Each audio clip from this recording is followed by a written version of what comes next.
The next step, after looking at the water quality, we are going to look at the land preparation. And when you are looking at here at the land preparation, we are going to look at the history of the land.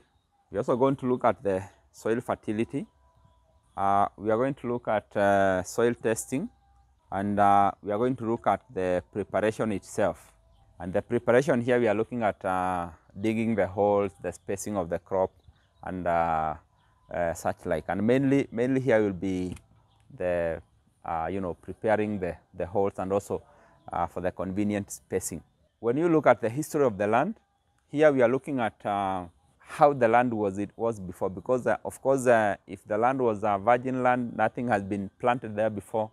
Therefore, you are going to look to find that the land, of course, will be fertile, and there will be no much problems or pests and diseases. But if we are looking at a land that had crops before, maybe there are other crops that had been established before. Maybe you may find spinach was also grown before.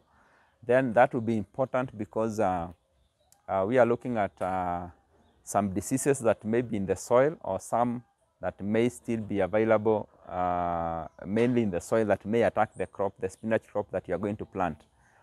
And therefore, that would be an important consideration. If maybe there's a spinach crop and was attacked by root rot, or maybe was attacked by bacterial rot in the soil, it is important so that when you plant your spinach crop, you can be able to control those aspects.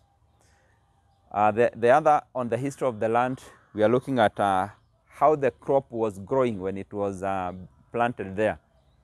And not only spinach crop or any other crop that was grown there, how was it growing? Because if it was not growing very well, then you may find that we may have a challenge such that when you plant your current crop, it may not also grow very well. So it is important to know so that it can be established what was the cause of the crop that was planted there not growing very well. But if the crop was growing very well, then you know you have a good land that is going to give you a good spinach crop. And of course, we are also looking at the fertility, and here in terms of the fertility, we'll be looking at how your crop or how your soil is. Can your soil be able to sustain a good crop? And of course, it is tied also with the history of the land. If the crop that was established before thrived very well, shows a soil that is fertile. And of course, you can also even look at the history, not only history, but your locality. If your locality, the other crops are struggling to establish, then of course the land where you have, we also struggle. And here, that's when we'll be looking at some aspects such as improvement, soil fertility improvement in the land that you are doing. And in terms of soil fertility improvement, you are looking at mainly at the manure, animal-based manure, even crop-based manure mainly. That is the compost manure, and also the animal manure. So the animal manure may come from the cow, the goat, or the sheep. Those are mainly the most desirable manure sources. And once you do this, you can be able to establish in an acre. You can even do 3 tons. You can do even 5 tons, depending on how the fertility of the soil is. If maybe it's an area that has also been put manure before, you can put manure, but basically on average you can do around 3 tons per acre. You broadcast, and it should be very well decomposed. You broadcast on the land, and it is going to mix very well with the soil, and that will be able to improve the fertility of that particular soil. And also we are looking at the soil testing. The soil testing here will be mainly nutritional one, because it is going to, the soil testing is going to establish the nutrient that is deficient in that soil. If it is nitrogen or phosphorus or even micronutrients that are deficient, they are going to be, the soil test is going to establish that.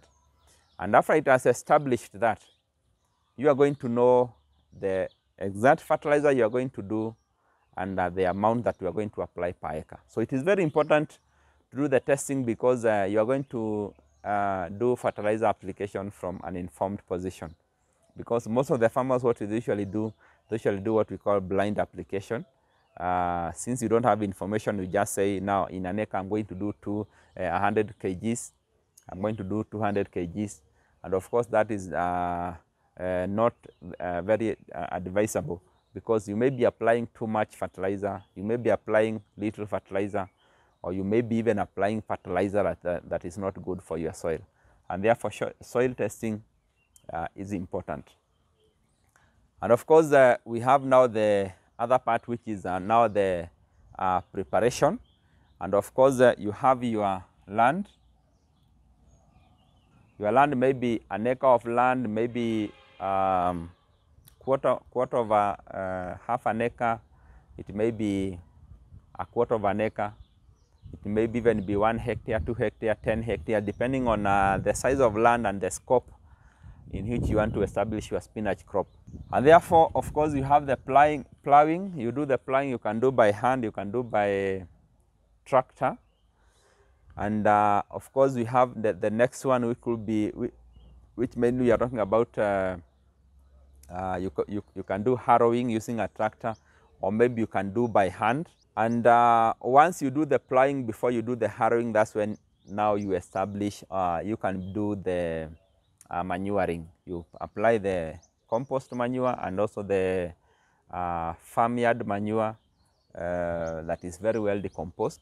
You apply on the surface of you broadcast on your land, and then from there you can do the harrowing, or maybe you can be able to do the mixing together, the leveling, using a fork jembe. And once you use a fork jembe is just an implement that usually looks something like that. So you are able to break down large particles of soil, and you leave your soil to very smooth, very well leveled, and the manure very well mixed with the soil. And once you do that, then the next thing now would be establishing your soil or your land, depending on the method of irrigation that you have. If maybe it is basin irrigation, then of course you establish the basin irrigation. If it will be overhead irrigation, then of course you establish overhead irrigation. And overhead irrigation is very simple, because you are going to divide this land into two, and then you can have one, the main line that will bring the water here, and then you have sprinklers at regular intervals. So the sprinklers are going to, this sprinkler is going to irrigate the whole of this land. Then this one will irrigate the whole of this land, like that.